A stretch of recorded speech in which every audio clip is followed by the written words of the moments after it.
Design a custom bottle and build a prototype holder around it, packed with useful tips and fast fusion workflows. Keyboard shortcuts will appear in the bottom left corner throughout the tutorial.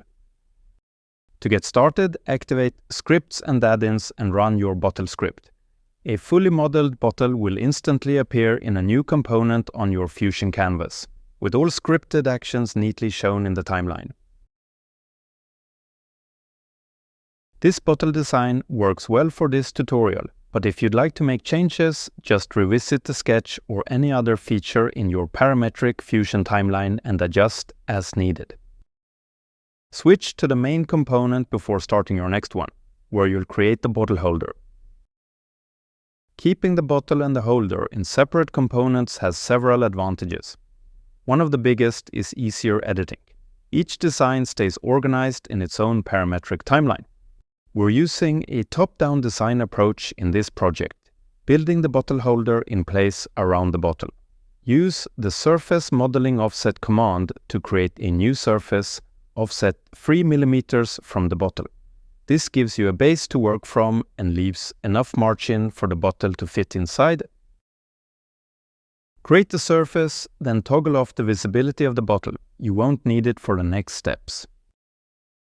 Use the view cube in the top right corner of the Fusion canvas to reposition your view for a more natural sketching angle.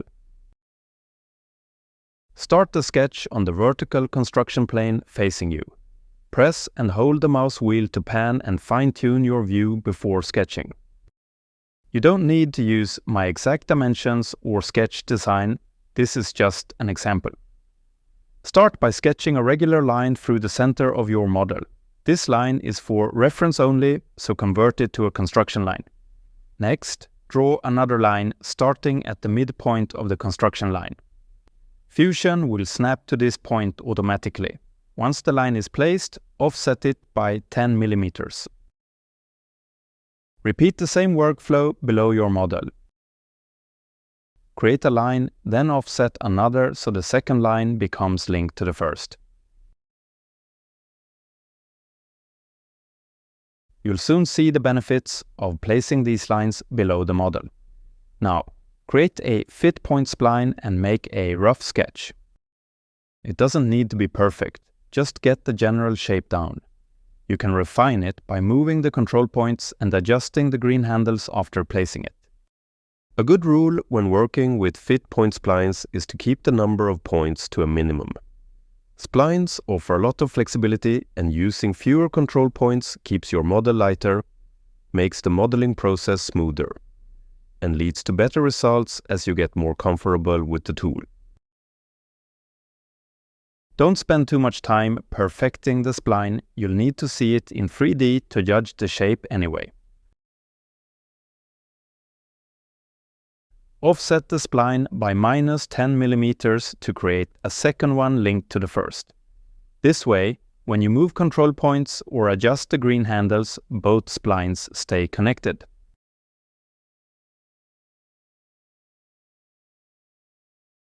You'll need closed sketch profiles for the solid modeling steps coming up. Create a line to close the boundary. Either oversketch it for speed or draw it precisely to keep your sketch cleaner. Either way, the extrude operation will work the same. Close the sketch to review your work, or save time and jump straight to the extrude tool with the shortcut E.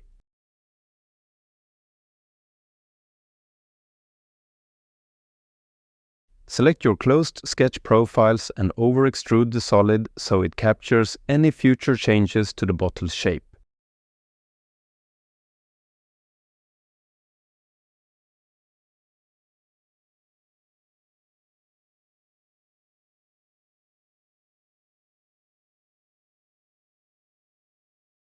Set the operation to Intersect. This tells Fusion to keep only the part where the extrusion overlaps your surface model and remove everything else.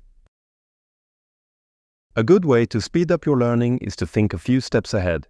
Try to reverse engineer model like this. If the shape feels too thin and your instinct is to make it thicker, you are correct. Set the thickness to 3 mm outward from the center. Take a quick look at the model from different angles before moving on. This single part, driven by one sketch, will form the base for the rest of your model. Any future changes to the sketch will automatically update everything. We'll use the mirror tool in many, but not all, steps of this workflow. This is a good example of why it's smart to center your design around the origin. The default construction planes are easy to work with and already in the right place.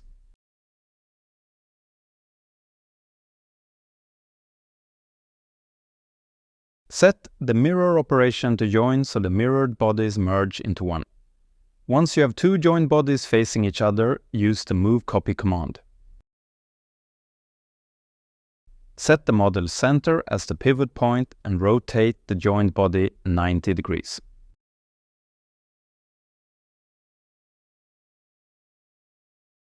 You should now have a rough draft of a bottle holder that fits your bottle, with a few millimeters of clearance. Since you use the bottle as a template, the holder should also be properly aligned with its shape and orientation. Take a moment to review your design before moving on. Ask yourself, is it solid enough to build on, or do you need to go back and adjust something in the timeline?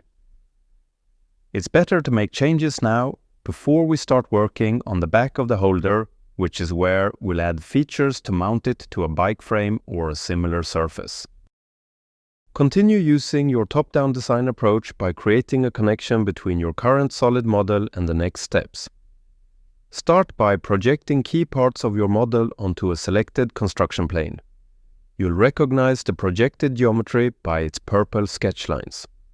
Since you only need specific parts of the projected geometry, begin by sketching a straight line through the center of the projection. Convert this line into a construction line. It won't be part of the final shape, but it will serve as a mirror line. Next, sketch the boundary of your closed profile on one side of this line, then mirror it to the other side to create a symmetrical sketch.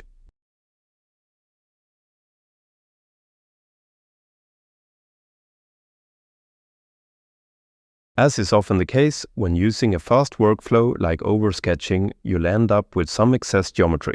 You can either leave it as is or clean it up using the trim tool. Once you're happy with the sketch, jump into the Extrude command and pull the geometry up to the top. If you want to integrate this part with the rest of your model, switch to a join operation. This keeps everything unified, which has its advantages. Alternatively, use new body or new component if you prefer to work with it separately later on, depending on your design intent. This is a good starting point for adding the final touches to the back of the component. Take a moment to look at your model from this angle. Can you figure out how to approach the next steps just by observing the geometry? If you guessed we're continuing with projected geometry, you were absolutely right. Keeping your model parametric is key. It gives you the flexibility to revisit and adjust earlier steps directly from the timeline.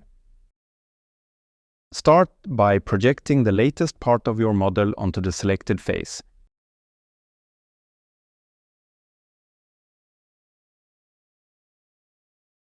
Then expand the lines outward and project again to form a closed profile.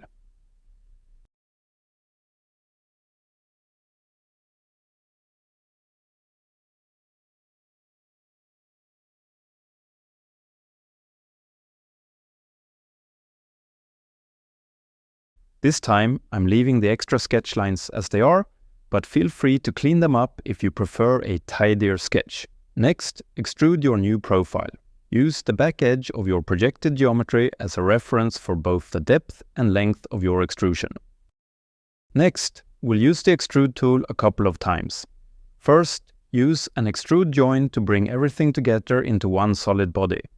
Then, remove any excess geometry with extrude cut operations. Make sure to set the cut depth all the way to the bottom of your model. That way, if you later change the thickness of the solid, the cut will automatically adjust to match, keeping everything parametric. Fillets aren't just about looks or user experience. They also improve strength and overall quality. We'll add a few fillets to reinforce the model. Keep in mind though, this is still a rough prototype.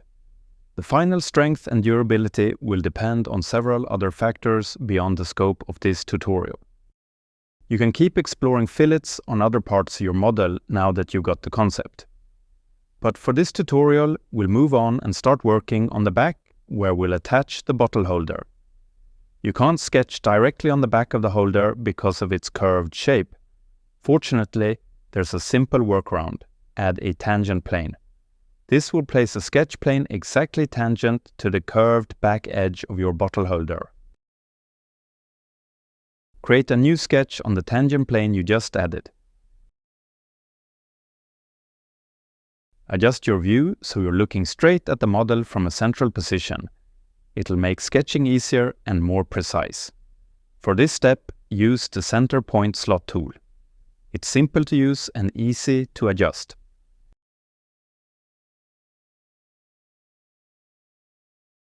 Start at the center, define one end of the slot, and then set the width to 12.5 millimeters, or whatever fits your specific project.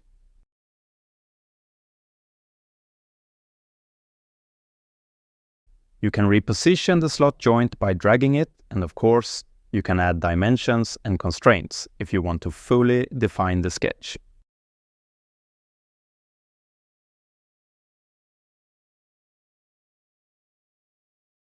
Offset a new closed sketch profile from your center point slot.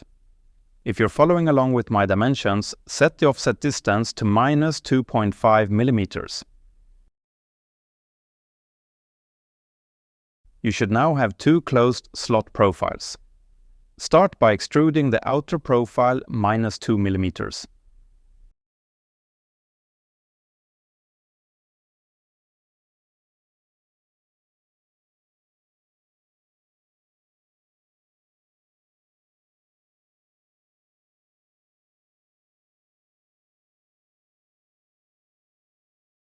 Next, extrude the inner slot profile all the way through your model.